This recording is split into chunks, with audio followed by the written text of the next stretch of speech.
농장을 운영하는 80대 초반 장필영 할아버지는 얼마 전 치매 초기에 해당하는 중등도 인지장애 판정을 받아 노인장기 요양보험 등급을 받았습니다. 이후 장 씨의 집에는 70대 중반의 여성 요양보호사가 장 씨를 돌보게 됐습니다. 장 씨는 자신을 돌보러 온 요양보호사와 2주 만에 연인관계로 발전했습니다. 요양보호사는 장 씨를 돌볼 때만 장 씨의 집으로 가는 것이 아니라 이제 아예 모든 짐을 장 씨의 집으로 옮겼습니다. 장 씨의 연애 사실은 장 씨의 손자에 의해 자식들의 귀에까지 들어갔습니다.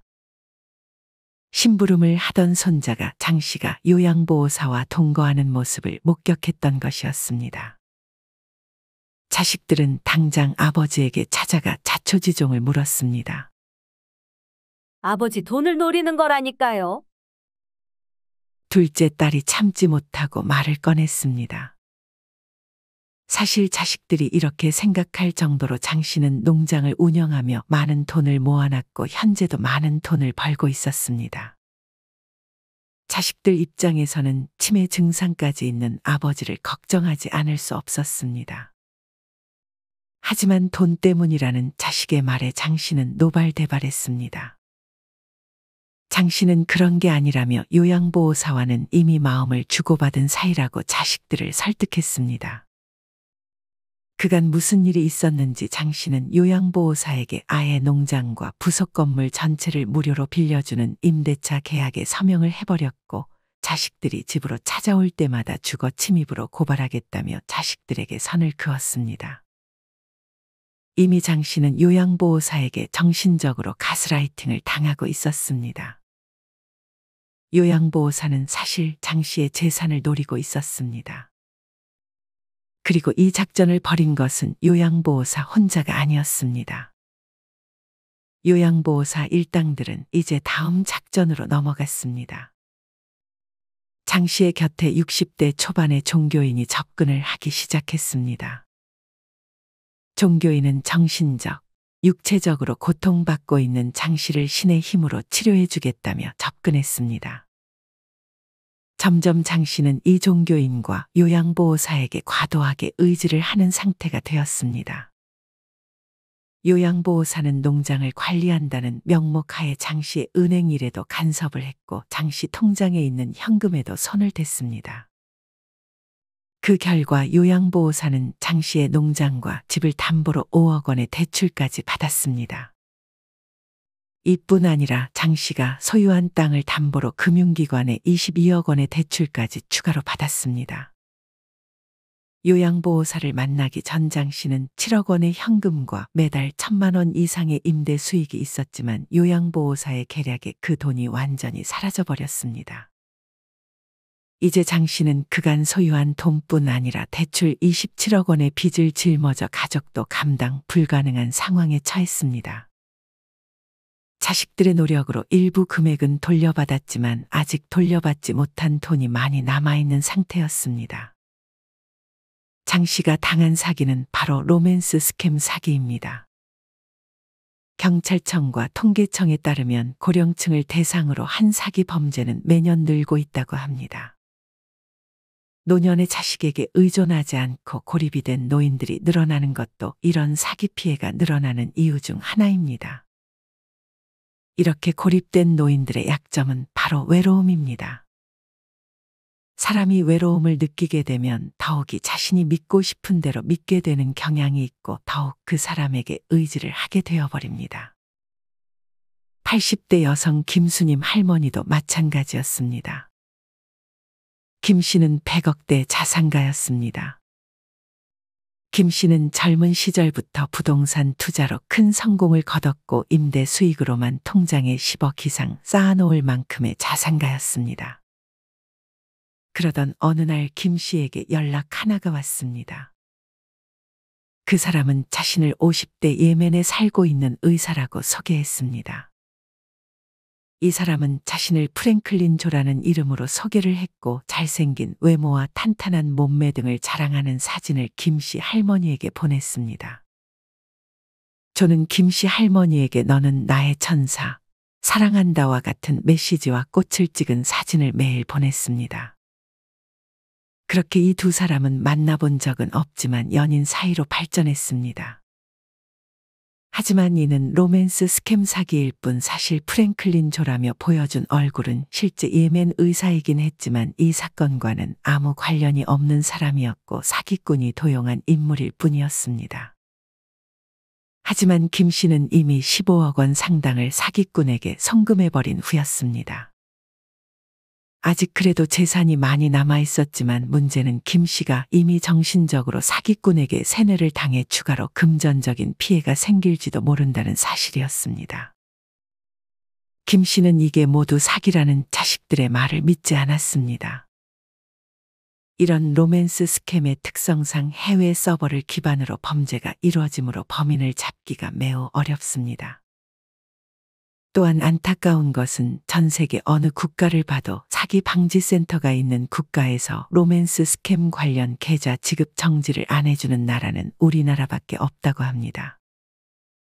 이에 대해 얼른 조치가 이루어져야 하지 않을까 생각합니다.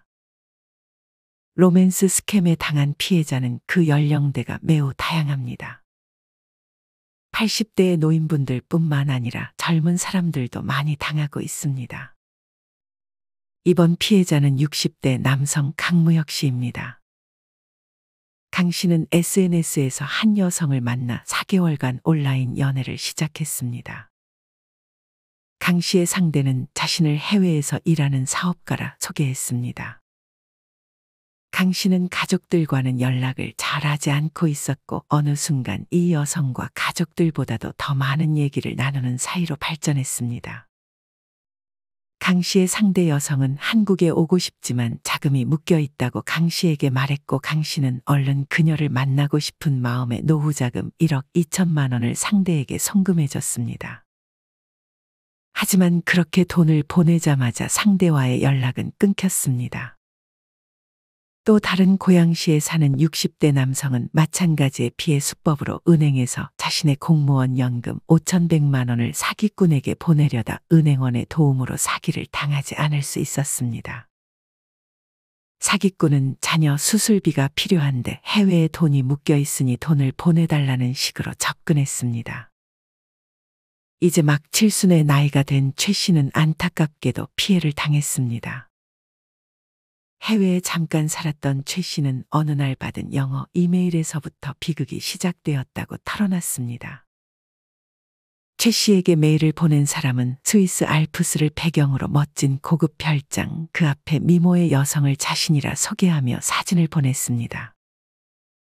외롭게 홀로 노년을 살아가던 최 씨는 상대와 6개월간 이메일과 전화 등을 주고받으며 우정을 넘어 사랑의 감정을 키워갔습니다. 상대 여성은 메일 사진에서 보여준 자신의 멋진 별장을 자신과 공동 명의로 해주겠다며 앞으로 여기서 같이 노후를 보내자는 제안을 했고 최 씨는 그 말에 완전히 속아 수억 원의 돈을 스위스 은행 계좌로 송금해버렸습니다. 상대는 그저 공동 명의에 필요한 최소한의 경비와 세금이라고 말을 했고 최 씨는 그 말을 믿어버렸습니다. 최 씨가 그렇게 스위스로 가려고 기다리고 있던 어느 날 상대와의 모든 연락이 끊어져 버렸습니다. 왜 이런 사기에 당하나 라고 생각할 수 있지만 사기꾼들은 정말 오랜 시간을 들여 피해자의 관심사나 인생 문제 등의 친밀감을 형성하며 관계를 발전시킵니다. 그 다음 과정은 자신을 예쁘고 멋진 이성 혹은 엄청난 부자로 행세하며 피해자를 현혹시킵니다. 그리고 가짜 사진이나 동영상으로 미래에 대한 환상을 심어줍니다. 사기꾼들은 정말 오랜 기간 일상적인 이야기뿐만 아니라 가족, 친구, 직업 등 고민 해결사가 되어 피해자를 진심으로 위하고 있다는 점을 어필합니다. 그리고 피해자가 마음이 넘어왔다 싶으면 돈을 요구하는 것을 끝으로 송금이 완료되면 연락을 한순간에 끊어버립니다. 당연히 사기꾼들은 처음부터 돈을 요구하지 않고 오랜 기간 공들여 피해자의 마음을 얻기 때문에 더더욱 피해를 당하기가 쉬워집니다. 국가정보원에 따르면 작년 1월부터 10월까지 국정원에 접수된 로맨스 스캠 피해액만 무려 48억 6천만 원에 달한다고 합니다. 그리고 2018년부터 작년 10월까지 로맨스 스캠 피해 사례는 무려 400건에 육박했습니다. 사실 피해자들은 수치심과 죄책감으로 신고를 잘하려 하지 않기 때문에 실제 피해자들은 이보다 더 많을 것으로 예상된다고 합니다. 아마 많은 분들이 이런 거에 왜 당하냐는 생각을 많이 하실 것 같습니다. 하지만 사람이 외로운 상태에서 뭐에 홀린 듯 하나에 꽂히게 되면 이런 사기를 당하게 될 수도 있습니다. 그래서 외로움이라는 것은 참 무서운 것 같습니다. 요즘은 1인 가구라 혼자 사는 사람이 많아 더욱 이런 로맨스 스캠에 주의해야 합니다. 요새는 AI로 가짜 얼굴까지 만들어 영상통화까지 하면서 사기를 치는 경우도 허다합니다. 고령자의 입장에서는 이렇게 영상통화까지 하는데 설마 사기꾼이겠어 하는 의심을 거둬들이기 힘들게 됩니다. TV에서 사기를 치는 영상을 보니 정말 당할 수밖에 없을 정도로 AI로 얼굴을 잘 만들어놔서 고령자분들은 더더욱 속기가 쉽겠다는 생각마저 들었습니다. 이런 로맨스 스캠에 당하지 않는 법은 비교적 간단합니다. 그냥 돈 얘기를 하는 순간 차단을 눌러버리는 것입니다. 아무리 내 이상형이고 나에게 위로가 많이 됐고 하는 것을 떠나 돈 얘기를 꺼내는 순간 이전에 나에게 했던 말들은 그냥 돈을 뺏어가기 위해 밑밥을 깐 것 그 이상 그 이하도 아니라고 생각해야 합니다. 요새는 중노년들의 재충전 수단이 부족하고 황혼이혼마저 증가하면서 중노년 세대를 겨냥한 만남 서비스 앱이 인기를 끌고 있다고 합니다. 어느 앱은 출시 1년 만에 약 7만 명의 가입자가 생겼다고 했습니다. 어떤 앱은 내 정보와 관심사만 입력하면 맞춤 설정으로 나와 어울리는 이성 친구를 추천해주며 마음에 드는 상대에게 찜을 보낼 수 있는 기능도 있다고 합니다. 이후 상대가 수락하면 매칭이 되고 실제로 만남까지 이어질 수 있다고 합니다. 하지만 주의해야 할 점은 이런 앱에서 사기가 발생할 확률도 높다는 것입니다. 아마 로맨스 스캠 사기꾼들에게 이런 앱만큼 사기를 치기 쉬운 곳도 없을 것 같다는 생각이 듭니다.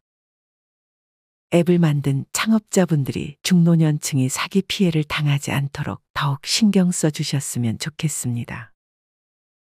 여러분은 오늘 말씀드린 로맨스 스캠이 그저 남의 일처럼 느껴지시나요?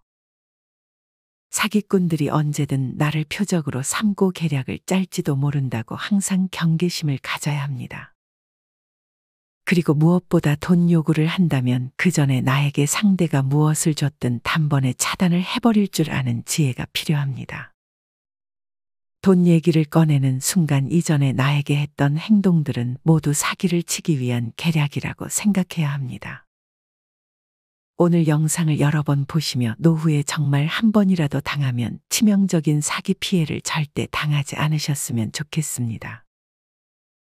이상으로 오늘의 영상을 마치겠습니다. 우리 모든 구독자분들의 행복한 여생을 응원합니다. 다음에 더 좋은 내용으로 찾아뵙겠습니다. 감사합니다.